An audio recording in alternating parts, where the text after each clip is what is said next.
Halo semuanya, saudara dan saudariku dalam Kristus. Apa kabar kita semuanya? Semoga kita selalu dalam perlindungan dan penyertaan Tuhan ya. Amin, puji Tuhan. Saya adalah Dani dan pada kesempatan saat ini kita berjumpa lagi dan saya akan membahas satu topik perenungan firman Tuhan untuk kita semuanya.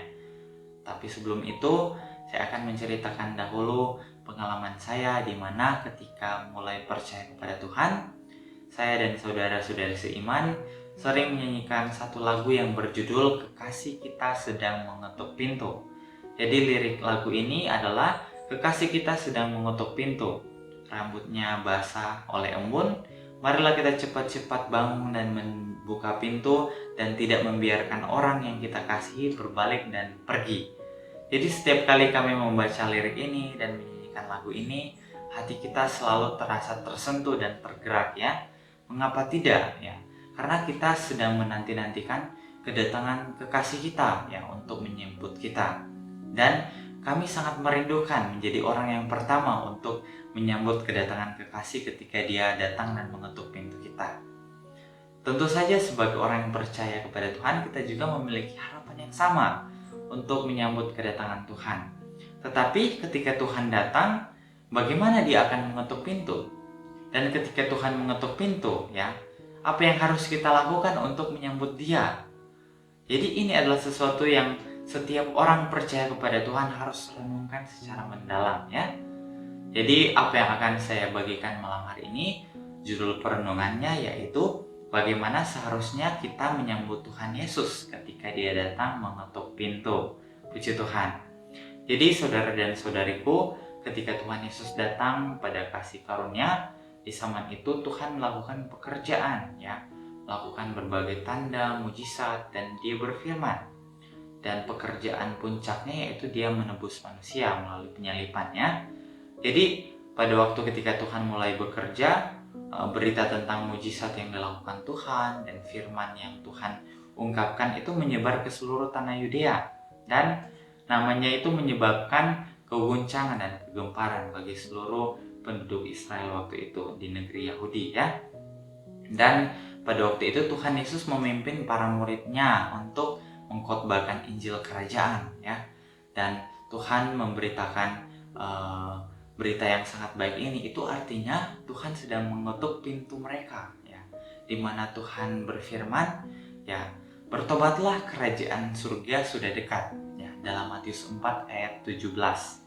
Jadi Tuhan berharap bahwa orang-orang akan datang di hadapannya untuk bertobat dan mengakui dosa-dosa mereka. Jadi dengan melakukan hal itu, dosa-dosa mereka akan diampuni dan mereka pun akan terbebas dari kutukan dan belenggu hukum Taurat ya. Dan mereka tidak mati binasa karena tidak melakukan ketetapan Tuhan ya.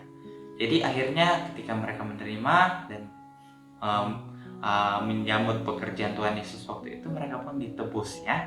Dan pada saat itu banyak orang yang menyaksikan mujizat Tuhan ya, dan mereka pun bisa memperhatikan kuasa dan otoritas dari firman Tuhan ya. Tuhan Yesus pun melakukan pekerjaan memberikan makan 5.000 orang ya dengan 5 roti dan 2 ikan saja ya. Dan juga Tuhan Yesus berfirman ketika murid-murid dalam badai di atas danau ya, dan danau pun reda ya. Tuhan Yesus hanya dengan berfirman, Lazarus yang sudah mati dalam 4 hari ya bisa bangkit kembali. Jadi apapun yang Tuhan Yesus katakan dicapai dan digenapi ya. Dan ini memungkinkan untuk kita bisa melihat otoritas dan firman Tuhan Yesus ya, penuh kuasa dan menggambarkan Tuhan sendiri ya. Firman-Nya itu mengungkapkan identitas Tuhan sendiri ya. Jadi kata-kata yang digunakan untuk menegur orang-orang Farisi adalah kebenaran dan bukan kata-kata yang diucapkan oleh manusia tetapi Tuhan sendiri ya. Firman ini tidak bisa diungkapkan oleh manusia biasa karena firman ini adalah firman Tuhan ya, yang mempresentasikan kuasa Tuhan. Dan perkataan-perkataan seperti ini membuat hati manusia bisa bergetar ya, saudara-saudari. Puji Tuhan. Jadi dapat dikatakan bahwa orang-orang Yahudi waktu itu sudah mendengarkan suara Tuhan ketika Tuhan mengetuk pintu hati mereka. Jadi bagaimana respon mereka dan bagaimana mereka memperlakukan Tuhan pada waktu itu? Jadi pada waktu itu para ahli Taurat, para imam ya yang melayani di Bait Allah, bahkan para Farisi Yahudi, pada waktu itu mereka tahu bahwa perkataan Tuhan yang diucapkannya dan mujizat yang Tuhan Yesus lakukan itu berasal dari Tuhan. Tetapi mereka sama sekali tidak memiliki hati yang menghormati Tuhan. Mereka tidak mencari atau menyelidiki karya Tuhan Yesus ya. Tetapi sebaliknya hanya berpegang teguh dan berpegang erat pada kata-kata doktrin dalam Alkitab ya. Bahkan pada kata-kata nubuatan yang telah tertulis ya. Jadi mereka percaya bahwa Dia yang akan datang akan disebut Immanuel ya. Dan bahwa Dia akan dilahirkan dari seorang perawan ya. Jadi ketika mereka mendengarkan Tuhan Yesus dilahirkan oleh seorang Maria, dan Maria ini mempunyai suami ya, mereka pun mengambil kesimpulan bahwa Tuhan Yesus bukanlah konsepsi Roh Kudus yang sempurna, karena Dia dilahirkan oleh seorang perempuan yang memiliki suami, dan mereka sewenang-wenang berkata bahwa Dia bukanlah konsepsi dari Roh Kudus dan Dia hanyalah anak seorang tukang kayu, orang miskin dari Nazaret. Jadi mereka menggunakan penilaian ini untuk menyangkal dan mengutuk pekerjaan Tuhan dan tidak menerima Tuhan Yesus. Mereka menolak Tuhan ya. Bahkan mereka menghujat Tuhan Yesus dengan mengatakan bahwa Tuhan Yesus mengusir setan dengan kuasa setan ya, kuasa dari penghulu setan Beelzebub. Pada akhirnya kita semua tahu bahwa mereka menyelibkan Tuhan Yesus ya. Mereka berkolusi dengan pemerintah Romawi ya, untuk menyelibkan dan membunuh Tuhan waktu itu. Jadi kebanyakan orang Yahudi percaya kepada Tuhan Yesus. Mereka berpikir bahwa ketika Mesias datang Dia harus terlahir di istana ya. Tetapi bukan itu yang terjadi ya. Dan mereka berharap bahwa Tuhan akan datang memimpin mereka untuk diloloskan dari penjajahan bangsa Romawi. Tetapi Tuhan datang tidak seperti gagasan mereka. Ketika orang Farisi menyebarkan desas-desus dan mengutuk Tuhan Yesus, mereka secara membabi buta ya, tanpa kepekaan dan ketajaman apapun ya, mereka memilih ya untuk menyebarkan hal ini kepada bangsa Israel. Jadi orang-orang yang tidak tahu kebenarannya dan tidak mencoba menyelidiki suara Tuhan ya, mereka pun dengan gampangnya ya terhasut oleh perkataan orang-orang Farisi ya, dan perkataan ahli-ahli Taurat yang membuat mereka tidak mengenali suara Tuhan. Itu membuat nubuatan yang dikatakan Yesaya tergenapi, apa yang Tuhan Yesus katakan ya. Dan di dalamnya terpenuhi nubuatan Yesaya yang mengatakan, dengan mendengar kamu akan mendengar, namun kamu tidak mendengar, dan dengan melihat kamu akan melihat, namun kamu tidak merasakan.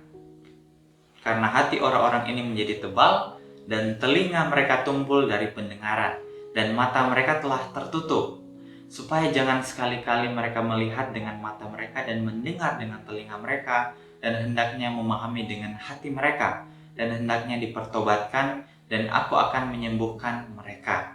Dalam Matius 13 ayat 14-15. Puji Tuhan. Demikian pembacaan.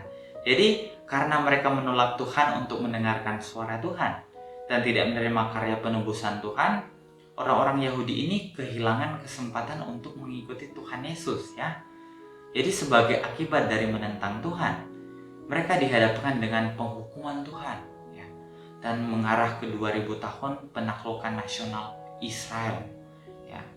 Jadi sebaliknya pada waktu itu para murid-murid Tuhan seperti Petrus ya, seperti Nathanael ya, dan juga seperti Yakobus, mereka memiliki hati yang menyukai kebenaran ya, dan mereka tidak mengandalkan gagasan dan imajinasi mereka. Jadi mereka menanggalkan pikiran dan konsep mereka, dan mereka mencari pekerjaan Tuhan Yesus dengan rendah hati ya. Mereka pun menyelidiki dengan hati yang haus kebenaran, dan mereka pun bisa mendengarkan suara Tuhan, dan mereka menyadari ya bahwa Tuhan Yesus adalah Mesias yang akan datang. Dan dengan demikian mereka pun mengikuti jejak langkah Tuhan ya, dan pada akhirnya mereka menerima keselamatannya. Puji Tuhan. Jadi dapat kita lihat bahwa kegagalan orang-orang Farisi dan orang-orang Yahudi terletak pada fakta bahwa mereka hanya mengandalkan makna harafiah dari nubuatan Alkitab. Jadi untuk memahami dan mengerti pekerjaan Tuhan tidak bisa dipahami hanya sekedar makna harafiahnya, ya. Jadi ini membuat mereka menjadi orang-orang yang percaya kepada Tuhan tetapi justru menentang Tuhan, ya. Dari sini kita dapat melihat bahwa jika kita orang-orang yang percaya kepada Tuhan memperlakukan karya baru Tuhan berdasarkan gagasan dan imajinasi kita, ya, kita tidak akan hanya tidak dapat menyambut kedatangan Tuhan, ya. Yang kedua, tetapi mereka juga akan dengan mudah menjadi orang-orang yang percaya kepada Tuhan tetapi melawan Dia, ya. Betapa menyedihkannya itu, ya, karena Tuhan Yesus berkata, diberkatilah orang, ya, yang di dalam rohnya haus dan lapar akan kebenaran, ya, karena kerajaan surga akan memiliki mereka, ya. Jadi diberkatilah juga mereka yang haus dan lapar akan kebenaran, dan mereka akan dipuaskan, dalam Matius 3, maksud saya Matius 5 ayat 3 dan 6, ya. Jadi kita dapat melihat di sini bahwa menyambut Tuhan, menyambut kedatangan Tuhan, ya, untuk menjadi seorang yang bijaksana, ya, untuk menjadi orang-orang yang seperti Petrus dan Yakobus dan juga Nathanael, ya, seperti murid-murid Tuhan, ya, kita harus memiliki hati yang haus dan lapar akan kebenaran, dan kita harus mendengarkan suara Tuhan dan secara aktif mencari dan menyelidiki pekerjaan Tuhan, ya. Jadi hari ini saudara dan saudariku, ya, nubuat tentang kedatangan Tuhan telah digenapi, ya. Kedatangan Tuhan kembali di akhir zaman kedua kali, tanda-tandanya sudah digenapi, ya, dan secara dasarnya telah terlihat, ya. Ketika Tuhan datang lagi di akhir zaman, kita harus lebih waspada dan harus lebih siap, ya. Jadi kita harus memperhatikan suara Tuhan dan memiliki hati yang mencari dan haus akan kebenaran untuk menunggu Tuhan mengetuk pintu kita, ya. Jadi yang datang kapan saja, ya, Dia datang tanpa kita duga. Jadi dengan cara ini kita dapat menyambut Tuhan yang kedua kali. Jadi Tuhan Yesus berkatakan bahwa ada banyak hal yang bisa kukatakan kepadamu, tetapi engkau tidak bisa menerima semuanya saat ini, ya. Namun ketika Dia, Roh kebenaran itu datang, Ia akan menuntun engkau sekalian dalam seluruh kebenaran.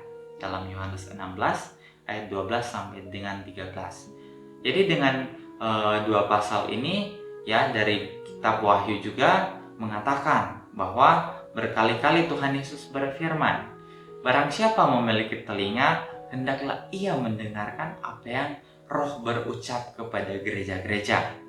Ya, kita melihat dalam Alkitab bahwa ketika Tuhan Yesus kembali, Dia akan mengungkapkan firman-Nya, ya, dan melakukan pekerjaan yang baru, ya. Jadi ini adalah di mana Tuhan mengetuk pintu hati kita, dan ini adalah Tuhan menggunakan firman-Nya untuk mengetuk pintu hati kita. Jadi kita harus secara aktif mencari dan mendengarkan dengan penuh perhatian suara Tuhan, ya. Jadi ini adalah apa yang dilakukan gadis-gadis bijaksana ketika mereka mengenali suara Tuhan, ya. Mereka kemudian dapat menyambut kedatangan Tuhan dan akhirnya menerima penyiraman dan persediaan firman Tuhan. Jadi ini menggenapi firman Tuhan dan juga ke atas hamba-hamba laki-laki dan hamba-hamba perempuan, aku akan mencurahkan rohku pada akhir zaman.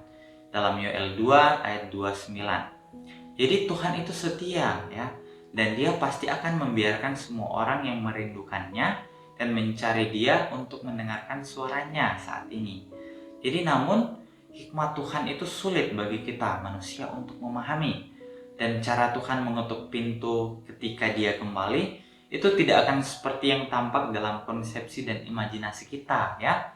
Dan mungkin seseorang yang memanggil Tuhan telah kembali bagi kita, sama seperti Tuhan Yesus memperingatkan kita, ya. Saat itu di tengah malam ada seruan terdengar, lihatlah mempelai laki-laki telah datang, keluarlah dan jumpai Dia.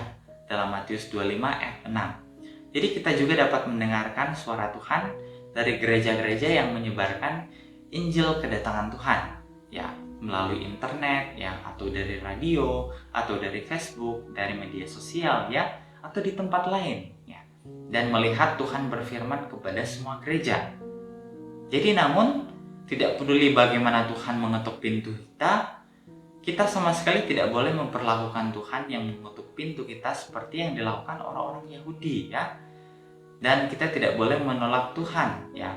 Dan kita harus mencari dan menyelidiki ketukannya berdasarkan ya seperti gadis-gadis bijaksana yang seperti orang-orang yang menerima Tuhan Yesus pada waktu itu, yaitu murid-murid Tuhan yang mencari dengan rendah hati. Dengan melakukan secara membabi buta dan menolak Tuhan Yesus ya, kita akan menolak panggilan Tuhan dan pada akhirnya akan kehilangan kesempatan untuk menyambut Tuhan yang telah datang kembali untuk mengangkat kita ke dalam kerajaan surga. Makanya dalam pembuatan kitab Wahyu, saudara-saudariku, di sana ditulis, "Lihatlah, aku berdiri di depan pintu dan mengetuk ya. Kalau ada orang yang mendengar suaraku dan membukakan pintu itu, aku akan datang masuk kepadanya dan bersantap dengannya, dia bersamaku." Dalam Wahyu 3 ayat 20. Tuhan Yesus juga berkata dalam Matius 7 ayat 7, "Mintalah maka kamu akan diberikan, carilah maka kamu akan mendapat, dan ketoklah maka pintu akan dibukakan bagimu." Jadi kehendak Tuhan adalah kita semua menjadi gadis yang bijaksana ya, untuk mendengarkan suara Tuhan. Jadi kita harus melihatnya dengan pikiran yang terbuka dan menyelidiki dengan sungguh-sungguh, dan ketika kita mengenali suara Tuhan, kita harus bergegas keluar untuk menyambut Tuhan ya. Jadi selama kita memiliki hati yang mencari, Tuhan pasti akan membukakan mata rohani kita ya. Dan dengan cara ini kita akan dapat diangkat di hadapan tahta Tuhan dan akan menghadiri pesta perjamuan anak domba. Jadi semua kemuliaan milik Tuhan. Puji Tuhan. Semoga kita semuanya menjadi orang-orang yang bisa menyambut kedatangan Tuhan.